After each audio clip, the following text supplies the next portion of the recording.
नमस्कार मेरे विद्यार्थियों, कैसे हैं आप लोग? सब बहुत बढ़िया होंगे।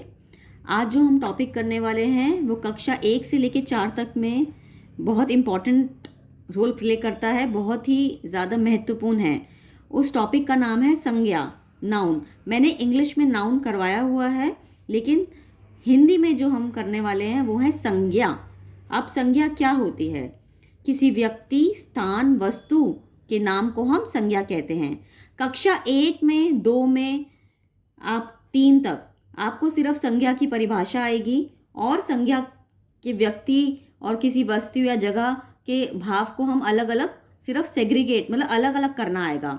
इसमें आपको संज्ञा के प्रकार नहीं आते। लेकिन जब आप चौथी कक्षा में जाते हैं और उससे ऊपर क्लासेस में जैसे 5वीं में, 6ठी में, तो आपको संज्ञा के प्रकार भी आएंगे। तो पहले हम देख लेते हैं संज्ञा किसे कहते हैं। किसी व्यक्ति, स्थान, वस्तु के नाम को हम संज्ञा कहते हैं। जैसे व्यक्ति हो गया दिशा, मनु, सारंग, राम, सीता, गीता, ये सारे व्यक्तियों के नाम हो गए। जगह हो गई आगरा, दिल्ली, जम्मू, राजस्थान, गुजरात, ये सब जगहें हो गई। उसके बाद हो गई वस्तुएं, जैसे चिटाई, लूडो, गोटियां, टेबल हो गया आपका, कुर्सियां हो गई, दरवाज़ा हो गया, अलमारी हो गई, ये सब वस्तुएं हो गई। उसके बाद भाव, भाव यानी कि आप जो महसूस कर सकते हैं, जैसे आपको बहुत मज़ा आ रहा है, खुशी महसूस हो रही है, ऊंचाई हो गई, बुढ़ापा हो गया, मधुरता हो गई, खुशी हो गई, ये सब चीज़ें आपकी हो गई भाव। ये तो हो गया कक्षा 1 से लेके 3 तक का, जिसमें संज्ञा के प्रकार नहीं आते। बट जब हम आगे और कक्षाओं में जाते हैं तो हमें आते हैं संज्ञा के प्रकार, जो कि जिसे कहते हैं टाइप्स ऑफ नाउन इंग्लिश में, और हिंदी में कहते हैं हम संज्ञा के प्रकार। संज्ञा के 3 प्रकार हैं, व्यक्तिवाचक, जातिवाचक और भाववाचक। अब व्यक्तिवाचक क्या है? व्यक्तिवाचक यानी कि इंग्लिश में कहते हैं प्रॉपर नाउन, यानी कि पर्टिकुलरली किसी जगह का नाम या किसी व्यक्ति का नाम। अब जैसे बच्चे हैं, बच्चे तो संज्ञा है, लेकिन जब हम किसी बच्चे का नाम बुलाते हैं, कि जैसे मैंने बोला राम इधर आओ, तो राम जो है ये व्यक्तिवाचक संज्ञा हो गई। एक पर्टिकुलरली हम किसी एक पर्सन का नाम ले रहे हैं, एक व्यक्ति का नाम ले रहे हैं। कश्मीर अब एक जगह का नाम है। अब हम बोलते हैं कि हम स्कूल जा रहे हैं या हम कक्षा में बैठे हैं, तो जो स्कूल है वो एक संज्ञा है, लेकिन वो एक प्रॉपर नाउन या व्यक्तिवाचक नाउन नहीं है या संज्ञा नहीं है।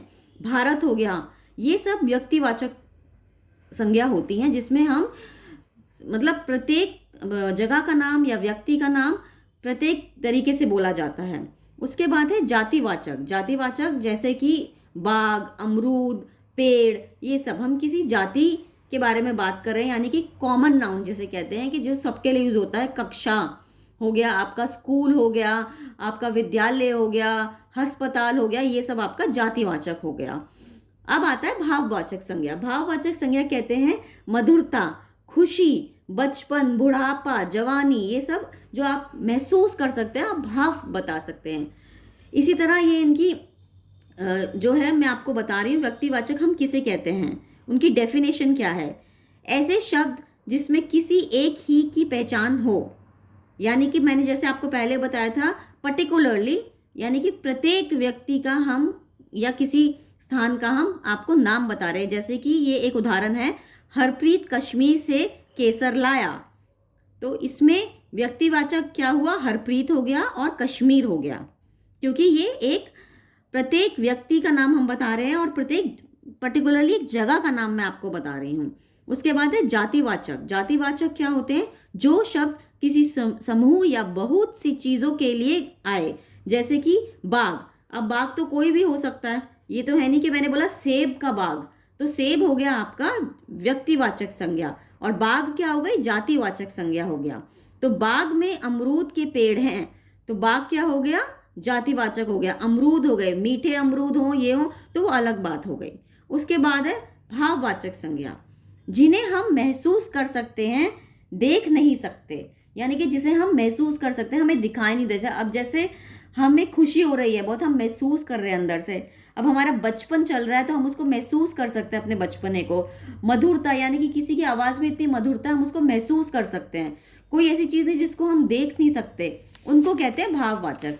उसके उदाहरण हैं, जैसे खेतों में हरियाली देखकर मन खुशी से झूम उठा, तो हरियाली आपकी संज्ञा है और ऐसे ही खुशी जो है भाववाचक संज्ञा है। अब कुछ उदाहरणों के साथ करते हैं। जैसे राम आज स्कूल नहीं गया, तो राम क्या हो गया, व्यक्तिवाचक हो गया, और स्कूल क्या हो गया, जातिवाचक संज्ञा हो गई।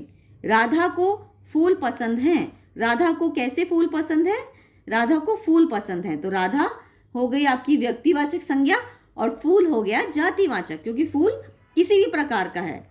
तो हम अगर यहाँ बोलते हैं ना गुलाब का फूल पसंद है, तो गुलाब का फूल हो जाता आपका फिर से व्यक्तिवाचक, क्योंकि हम पर्टिकुलरली किसी प्रत्येक एक चीज के बारे में बात कर रहे हैं। मैं रात को दूध पीता हूँ, रात हो गई आपकी जातिवाचक संज्ञा और दूध हो गया आपका व्यक्तिवाचक संज्ञा।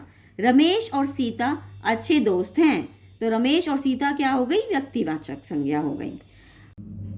अब हम देखेंगे कि किस प्रकार के प्रश्न आते हैं बच्चों को एग्जाम्स में। रेखांकित शब्द कौन सी संज्ञा है। सलोनी एक अच्छी खिलाड़ी है, तो सलोनी कैसी खिलाड़ी है, एक अच्छी खिलाड़ी है, तो खिलाड़ी क्या हो गया, जातिवाचक हो गया, क्योंकि यहाँ पे खिलाड़ी की बात हो रही है।